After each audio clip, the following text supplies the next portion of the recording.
মিরাজ খানকে যখন আরোহী মিম সাকিব সিদ্দিকের কথা জিজ্ঞাসা করা হয়েছিল তখন মিরাজ বলেন যে আরোহী সাকিবের বিষয়ে কথা বলার সময় নেই আমার, দয়া করে এই দুইজন প্রতারকের বিষয় অ্যাবাউট করে আমাকে অন্য প্রশ্ন করুন। তখন মিরাজ খান প্রচন্ড রেগে যায় আরোহী এবং কি সাকিবের কথা শুনে। মিরাজ বলেন যে প্র্যাঙ্কিং টিমটাকে সেই শুরু থেকে আমি তিলে তিলে অক্লান্ত পরিশ্রম করে আজকে এ পর্যন্ত নিয়ে এসেছি।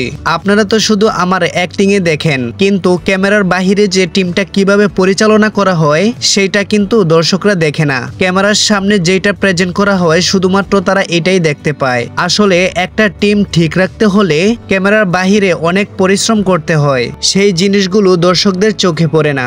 এবং কি সবচাইতে দুঃখের বিষয় হচ্ছে ক্যামেরার সামনে যেটা দেখে দর্শকরা ঠিক সেইটাই ধরে বসে থাকে। আর এই ক্যামেরার সামনে যে জিনিসগুলো প্রেজেন্ট করা হয় সেইগুলা কিন্তু আগে থেকে প্ল্যানিং করে সুন্দরভাবে পরিচালনা করে তারপরেই কিন্তু ক্যামেরার সামনে প্রেজেন্ট করা হয়। আর আজকে যে এত বড় একটা সিদ্ধান্ত নেওয়া হয়েছে, প্র্যাঙ্কিং থেকে দুইজন তারকাকে বের করে দিয়েছে, আবার কিছু কিছু দর্শকদের মাথা ব্যথা আমাকে কেন বের করে দিল না। যদিও আপনারা সকলেই জানেন প্র্যাঙ্কিং টিমের চেয়ারম্যান আর্থিক সজীব, সে হয়তোবা পুরো টিমটাকে পরিচালনা করে। আসলে এটা হচ্ছে আপনাদের সম্পূর্ণ ভুল ধারণা। এই পুরো টিমের কন্ট্রোলটা আমার হাতে। আমি যে এই টিমের জন্য কতটা পরিশ্রম করি এটা আমার টিম সহ আর্থিক সজীব ভাইয়া খুব ভালো করেই জানে। তো সেই কারণে আমাকে বাদ দেওয়া তো তাক দূরের কথা, এরকম নাম মুখেও আনতে পারবে না। আর আপনারা শুধু বলেন যে সাকিব সিদ্দিক আরোহী মিমকে কেন বের করে দেওয়া হলো, তারা ভুল করেছে, সে ভুলের মাসুল তাদেরকে দিতে হবে, এতে তো আমাদের কারো দোষ নেই। তো গাইস, সম্পূর্ণ ভিডিওটি ভালো লেগে থাকলে একটি লাইক দিয়ে চ্যানেলটি সাবস্ক্রাইব করে দিবেন।